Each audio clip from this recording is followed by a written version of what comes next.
சுகாதாரம் மற்றும் நோய் தடுப்பு மருந்து துறையிலேருந்து ஒரு சூப்பரான வேலைவாய்ப்பு அறிவிப்பு வெளியிடப்பட்டிருக்கு. ஸோ அதை பற்றி நம்ம பார்க்கலாம். இந்த அறிவிப்பில் பல்வேறு பதவிகள், அதாவது சிகிச்சை உதவியாளர், மருந்து வழங்குபவர், மருத்துவமனை பணியாளர், லேப் டெக்னீஷியன், இப்படி நிறைய பதவிகளுக்கு அறிவிப்பு வெளியிட்டிருக்காங்க.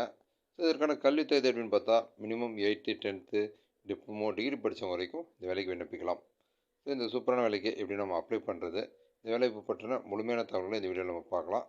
ஃபுல் இன்ஃபர்மேஷன் தெரிஞ்சுக்க இந்த வீடியோவை ஸ்கிப் பண்ணாமல் பாருங்கள். நம்ம சேனலில் வரக்கூடிய லேட்டஸ்ட்டு கவர்மெண்ட் ஜாப் பற்றின அப்டேட்லாம் நீங்கள் தொடர்ந்து தெரிஞ்சுக்கிறதுக்கு நம்ம சேனலை சப்ஸ்கிரைப் பண்ணிக்கோங்க. இந்த வீடியோவை உங்கள் நண்பர்களுக்கும் ஷேர் பண்ணுங்கள், அவர்களுக்கும் இது பயனுள்ளதாக இருக்கும். ஸோ இதுதான் இந்த வேலைக்கான அஃபிஷியல் நோட்டிஃபிகேஷன். பொது சுகாதாரம் மற்றும் நோய் தடுப்பு மருந்துத்துறை, கிருஷ்ணகிரி மாவட்ட சுகாதார நலவாழ்வு சங்கம். ஸோ இங்கிருந்தால் இந்த வேலை பதிவு வெளியிடப்பட்டிருக்கு. இதில் என்னென்ன பதவி அப்படின்றத நம்ம ஃபஸ்ட்டு பார்க்கலாம். ஆயுஷ் மருத்துவ அலுவலர் NRHM scheme, number of vacancy 2 கொடுத்துருக்காங்க. அதே மாதிரி ஆயுஷ் மருத்துவ அலுவலர் NRHM scheme, number of vacancy 2. So இவங்களுக்கான கல்வி தகுதி BSMS, BHMS registered with respective board council of state சச்சஸ் Tamil Nadu board of Indian medicine. Okay, so இதுதான் இவங்களுக்கான கல்வி தகுதியாக கொடுக்கப்பட்டிருக்கு. ஸோ இவங்களுக்கான வயது வரம்பு, நீங்கள் வந்து OC கம்யூனிட்டியாக இருந்தீங்க அப்படின்னா 18 முதல் 32 வயது வரைக்கும் விண்ணப்பிக்கலாம். MBC BCயாக இருந்தீங்க அப்படின்னா 18 முதல் 34 வயது வரைக்கும் விண்ணப்பிக்கலாம். SC STயாக இருந்தீங்க அப்படின்னா 18 முதல் 37 வயது வரைக்கும் விண்ணப்பிக்கலாம். ஓகே, ஸோ இந்த கம்யூனிட்டி வைஸ் ரிசர்வேஷன் கொடுத்துருக்காங்க. ஸோ நீங்கள் வந்து GT P1, SCA W DW 1, MBC 1, BCO 1, GT. So நீங்கள் வந்து என்ன கம்யூனிட்டி, அது எந்த கம்யூனிட்டிக்கு வந்து முன்னுரிமை அப்படின்றத பார்த்துங்க. ஸோ இந்த வேலைக்கான மாத சம்பளம் 34,000. ஸோ ஆயுஷ் மருத்துவ அலுவலர் NRHM ஸ்கீம் வந்து NAM ஸ்கீம், மாத சம்பளம் 40,000. ஓகே, அடுத்து வந்து சித்தா மருந்தாளுநர், நம்பர் ஆஃப் வேகன்சி 1 கொடுத்துருக்காங்க. ஸோ அடுத்து வந்து மருந்து வழங்குபவர் டிஸ்பென்சர், இதுக்கு வந்து நம்பர் ஆஃப் வேகன்சி மொத்தம் 8 கொடுத்துருக்காங்க. ஸோ இந்த 2 பதவிக்கும் கல்வி தகுதி DPharm integrated pharmacy course conducted by the directorate of Indian medicine homeopathy Chennai. So இந்த கல்வி தகுதி இருக்கிறவங்க இந்த 2 பதவிக்கும் விண்ணப்பிக்கலாம். ஸோ இதுலேயும் பார்த்திங்க அப்படின்னா அந்த கம்யூனிட்டி வைஸ் ரிசர்வேஷன் என்ன அப்படின்றத தெளிவாக கொடுத்துருக்காங்க. மொத்தம் 9 பதவிகள். ஸோ அந்த 9 பதவிக்கும் எந்தெந்த கம்யூனிட்டிக்கு ரிசர்வேஷன் அப்படின்றத தெளிவாக கொடுத்துருக்காங்க. ஸோ விண்ணப்பிக்கிறவங்க உங்கள் கம்யூனிட்டிக்கு என்ன ரிசர்வேஷன் அப்படின்றத பார்த்துங்க. ஸோ சித்தா மருந்தாளுநர் ஃபார்மசிஸ்ட், இந்த பதவிக்கு மாத சம்பளம் 22,500. மருந்து வழங்குபவர் டிஸ்பென்சர், இந்த பதவிக்கு ரூபாய் 750, தினசரி வந்து 750 ரூபா வந்து சம்பளமாக வழங்கப்படும் அப்படின்னு சொல்லியிருக்காங்க.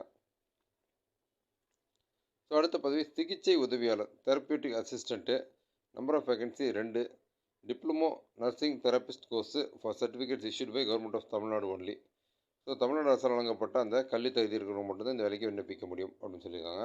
ஸோ இதற்கான கம்யூனிட்டிஸ் ரிசர்வேஷன் வந்து வயது வரம்பு OC வந்து 18 முதல் 32 வயது, BC MBC 18 முதல் 34 வயது, SC ST 18 முதல் 37 வயது வரைக்கும் உட்பட்டவர்கள் இந்த வேலைக்கு விண்ணப்பிக்கலாம். Communities reservation GT P1, SCA DW 1. So இந்த பதவிக்கு மாத சம்பளம் 15,000. அடுத்த பதவி பல்நோக்கு மருத்துவமனை பணியாளர், டோட்டல் நம்பர் ஆஃப் வேகன்சி 10 கொடுத்துருக்காங்க. இவங்க வந்து 8th பாஸ் பண்ணியிருந்தாலே போதும், தமிழ் எழுத படிக்க தெரிஞ்சிருந்தாலே இந்த வேலைக்கு விண்ணப்பிக்கலாம். ஸோ 8 அப்படிங்கிறது குறைந்தபட்ச கல்வி தகுதி. அதுக்கு மேலே நீங்கள் 10th 12th அந்த மாதிரி படிச்சிருந்தீங்க அப்படின்னாலும் விண்ணப்பிக்க விரும்புனீங்க அப்படின்னா தாராளமாக விண்ணப்பிக்கலாம். இவங்களுக்கு வந்து வயது வரம்பு 18 வயதுக்கு மேற்பட்டவர்கள் 55 வயது வரைக்கும் இந்த வேலைக்கு விண்ணப்பிக்கலாம் அப்படின்னு சொல்லியிருக்காங்க. இன சுழற்சி முறை பின்பற்றப்படுவதில்லை. ஸோ இதுக்கு வந்து கம்யூனிட்டிஸ் ரிசர்வேஷன்லாம் ஒன்றும் இல்லை. ஸோ நீங்கள் வந்து விண்ணப்பிக்கிறீங்க, அதன் அடிப்படையில் உங்களுக்கு நேர்முக தேர்வு இருந்தால் உங்களுக்கு அந்த அடிப்படையில் வேலை வாய்ப்பு வழங்கப்படும். ஸோ இதுக்கான தினசரி சம்பளம் வந்து தினக்கூலி அடிப்படையில் 300 ரூபா வந்து வழங்கப்படும் அப்படின்னு சொல்லியிருக்காங்க. ஸோ அடுத்த பதவி ஆய்வக நுட்பர், அதாவது லேப் டெக்னீஷியன், நிலை 2. ஸோ நம்பர் ஆஃப் வேகன்சி மொத்தம் 12 கொடுத்துருக்காங்க. ஸோ இவங்களுக்கு வந்து கல்வி தகுதி DMLT படிச்சிருக்கணும். ஸோ இதுதான் இவங்களுக்கான கல்வி தகுதி. வயது வரம்பு 18 வயதிற்கும் மேற்பட்டவர்கள், 59 வயதிற்கு உட்பட்டவர்கள் இந்த வேலைக்கு விண்ணப்பிக்கலாம். இன சுழற்சி முறை பின்பற்றப்படுவதில்லை. ஓகே, இவங்களுக்கான மாத சம்பளம் 13,000. ஸோ இந்த வேலைக்கான நிபந்தனைகள் என்னென்ன அப்படின்றத பார்க்கலாம். இது எல்லாமே வந்து டெம்பரரி பேசிஸ் தான் அப்படின்னு சொல்லியிருக்காங்க. பணியில் சேருவதற்கான சுய விருப்ப ஒப்புதல் கடிதம் அண்டர்டேக்கிங் 11 மாதத்திற்கான ஒப்பந்த கடிதம் அளிக்க வேண்டும். ஸோ நீங்கள் வந்து ஒரு கான்ட்ராக்ட் பேசிஸில் 11 மாதத்துக்கு தான் இந்த வேலைவாய்ப்பானது வழங்கப்படும் அப்படின்னு சொல்லியிருக்காங்க. ஓகே, விண்ணப்பங்கள் நேரிலோ விரைவு தபால் மூலமாகவோ வரவேற்கப்படுகின்றன. ஸோ நீங்கள் வந்து ஸ்பீட் போஸ்ட் மூலமாகவோ அல்லது நேரிலேயோ போய் இந்த வேலைக்கான அப்ளிகேஷன் வந்து நீங்கள் சப்மிட் பண்ணலாம். ஸோ நீங்கள் வந்து இந்த வேலைக்கு விண்ணப்பிக்கும்போது மருத்துவ அலுவலர், மருந்தாளுநர், மருந்து வழங்குபவர், சிகிச்சை உதவியாளர் மற்றும் ஆய்வக நுட்புணர் நிலை 2 ஆகிய பணியிடங்களுக்கு விண்ணப்பத்துடன் கீழ்க்கண்ட அனைத்து சான்றிதழ்களின் நகல்கள் கட்டாயம் இணைக்கப்பட வேண்டும். ஓகே, சான்றிதழ் இணைக்கப்படாத நகல்கள் நிராகரிக்கப்படும். ஸோ நீங்கள் அப்ளை பண்ணும்போது 10th சர்டிஃபிகேட்டு, 12th சர்டிஃபிகேட்டு, பட்டப்படிப்பிற்கான சான்றிதழ் மற்றும் பதிவு செய்த சான்றிதழ், சாதிச் சான்றிதழ், முன்னுரிமை சிறப்பு சான்றிதழ் எதுவும் இருப்பின். ஸோ இந்த சர்டிஃபிகேட் எல்லாமே வந்து ஜெராக்ஸ் வந்து நீங்கள் அட்டாச் பண்ணணும் அப்படின்னு சொல்லியிருக்காங்க. ஓகே, விண்ணப்பம் அனுப்ப வேண்டிய முகவரி: துணை இயக்குனர், சுகாதாரப் பணிகள், மாவட்ட ஆட்சியரகம், பின்புறம் வட்டார போக்குவரத்து அலுவலகம் அருகில், ராமாபுரம் அஞ்சல், கிருஷ்ணகிரி மாவட்டம் 635 115. ஸோ இந்த முகவரிக்கு தான் நம்ம வந்து விண்ணப்பங்களை அனுப்பணும். ஓகே, மேற்காணும் பணியிடங்களுக்கு விண்ணப்பிக்கும் போது கீழ்காணும் ஆவணங்களை தவறாமல் இணைக்க வேண்டும். அதாவது விண்ணப்பத்தில் விண்ணப்பதாரின் பாஸ்போர்ட் சைஸ் ஃபோட்டோ ஒட்டியிருக்கணும் அப்படின்னு சொல்லியிருக்காங்க. முழுமையான முகவரி மற்றும் அலைபேசி எண் குறிப்பிடப்பட்டிருக்கணும். முன்னுரிமைக்கான சான்றிதழ் நகல், சுய சான்றொப்பமிட்டு, கல்வித் தகுதிக்கான சான்றிதழ் நகல், சுய சான்றொப்பமிட்டு. ஸோ நீங்கள் வந்து உங்களுடைய சர்டிஃபிகேட் ஜெராக்ஸ் எல்லாத்துலேயுமே நீங்களே செல்ஃப் அட்டஸ்டேஷன் பண்ணி நீங்கள் வந்து சப்மிட் பண்ணணும் அப்படின்னு சொல்லியிருக்காங்க. அதேமாதிரி சாதிச் சான்றிதழ் நகல், சுய சான்றொப்பமிட்டு, இருப்பிட சான்றிதழ், அதாவது குடும்ப அட்டை, ஆதார் அட்டை, இது மாதிரி அட்ரஸ் ப்ரூஃப் ஒன்று அட்டாச் பண்ணணும். ஸோ அதுலேயே நீங்கள் வந்து ஜெராக்ஸில் நீங்களே சுய சான்றொப்பமிட்டு நீங்கள் சப்மிட் பண்ணலாம்.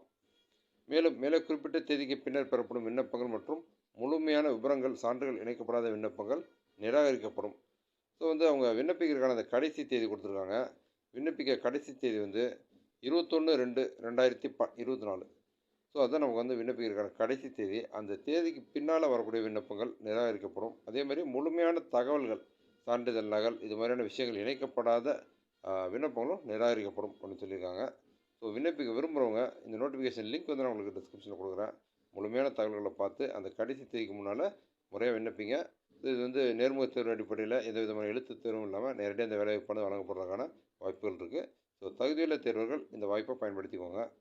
இந்த தமிழக அரசினுடைய பொது சுகாதாரம் மற்றும் நோய் தடுப்பு மருந்துத்துறை வேலைவாய்ப்பு பற்றி இந்த வீடியோவில் நான் ஷேர் பண்ண இன்ஃபர்மேஷன்லாம் உங்களுக்கு ரொம்ப யூஸ்ஃபுல்லாக இருந்திருக்கும்னு நான் நம்புகிறேன். இந்த வீடியோ பற்றின உங்களுடைய வியூஸை கமெண்ட்டில் ஷேர் பண்ணுங்கள். நம்ம சேனலில் வரக்கூடிய லேட்டஸ்ட்டு கவர்மெண்ட் ஜாப் பற்றின அப்டேட்லாம் நீங்கள் தொடர்ந்து தெரிஞ்சுக்கிறதுக்கு நம்ம மில்லனியம் தமிழ் அகாடமி சேனலை சப்ஸ்கிரைப் பண்ணிக்கோங்க. இந்த வீடியோவை உங்கள் ஃப்ரெண்ட்ஸ் எல்லாருக்குமே ஷேர் பண்ணுங்கள். அவர்களுக்கும் இது பயனுள்ளதாக இருக்கும். மீண்டும் இன்னொரு வீடியோவில் சந்திப்போம்.